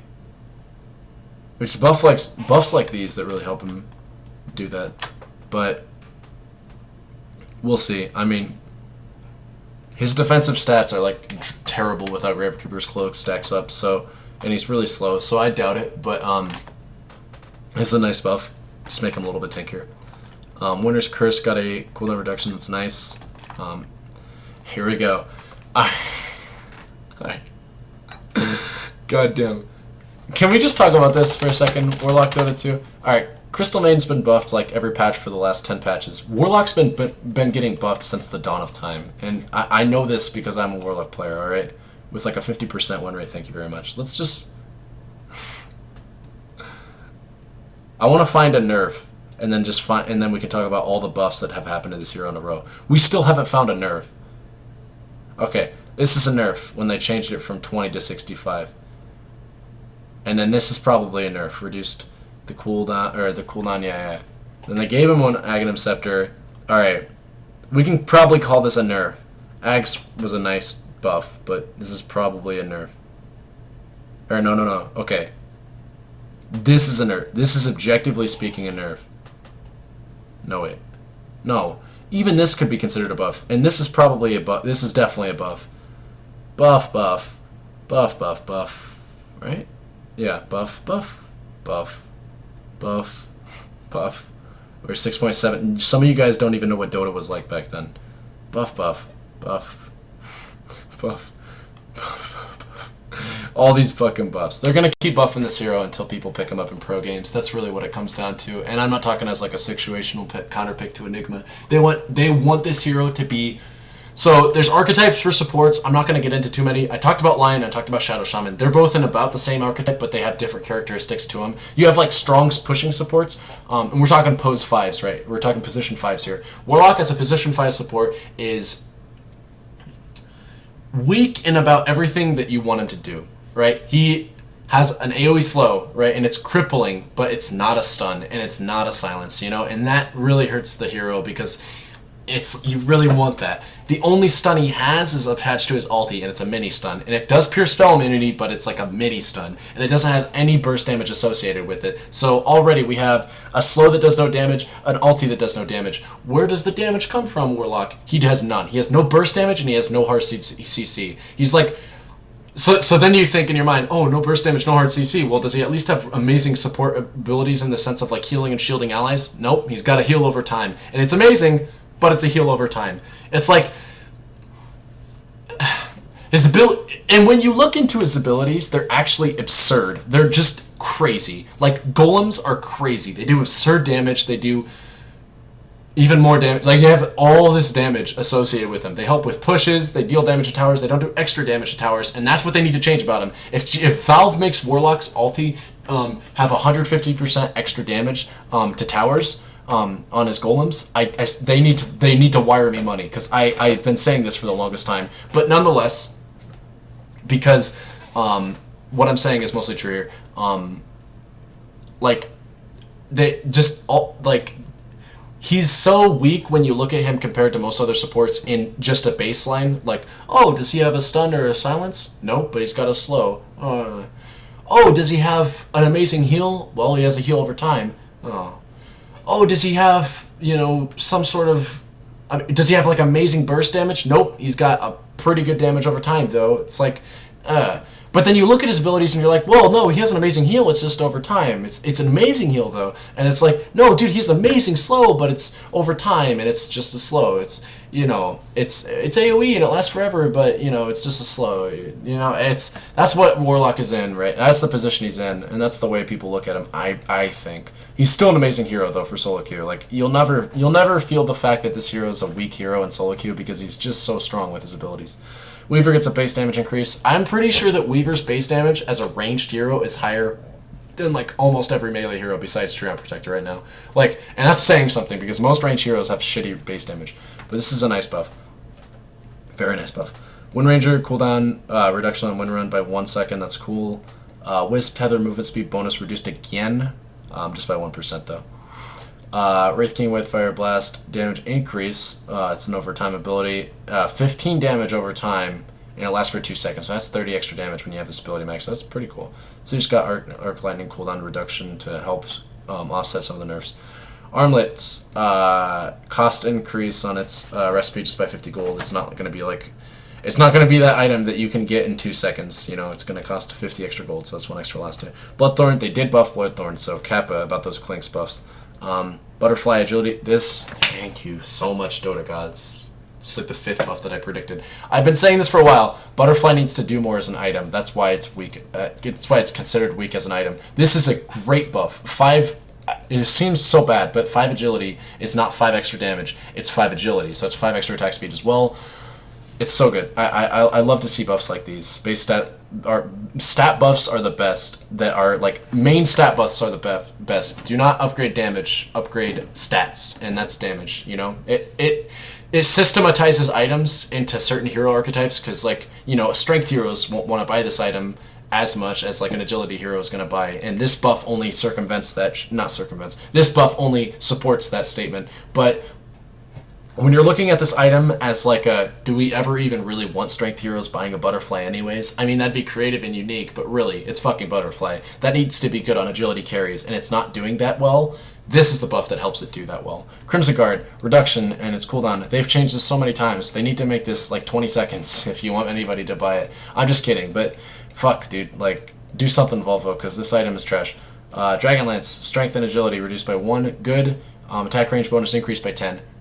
Good. So I thought this item was crazy when it first came out, just because we talked about it, Ball and I did, when we were talking about the last patch. It's basically a Sanj and Yasha worth of like the stats that you want, which are strength and agility. Like, if you don't care about the MAME, if you don't care about the movement speed, which you of course care about the movement speed, but it's half the cost for the same stats. Now it's 1 less of those stats, but the attack range buff I would say more than makes up for it on some heroes, that on the heroes that really want to take advantage of this. I'll still buy this on Terrorblade. It's just 20 less health and 1 less damage and 1 less attack speed and 0.3 less armor, because that attack range buff is so nice. I'd say this overall is a good change. I'm not going to say this is a buff. I'm not going to say it's a nerf. It's just a good change. Hurricane Pike, same thing. Attack. I actually wonder. So, does Hurricane Pike still give 15 strength and agility, or does the Dragonlance nerf also affect Hurricane Pike? I don't know. Active now grants 100 attack speed for the 4 attacks it provides on the target. That is a great change, and that is what they needed to do to the item when it first came out. I lost the position of the bug, so now I'm very scared. I will die in my sleep tonight, guaranteed. But before I do, you will all see this YouTube video. Cooldown reduction on Rod of Atos. Dope. It needed it. You can get it off twice in a fight very comfortably now. And Smoke Deceit now has a 1 second cooldown used to prevent accidental usage. Okay, I like that change because I had some derpy moments. That was the changes, boys. I'm trying to make this as short as possible. No kappa. I said that at the start of the video, and you know, I'm proving that right now by ending this video. I just want to say thank you very much for watching, of course, as always, and have a great day.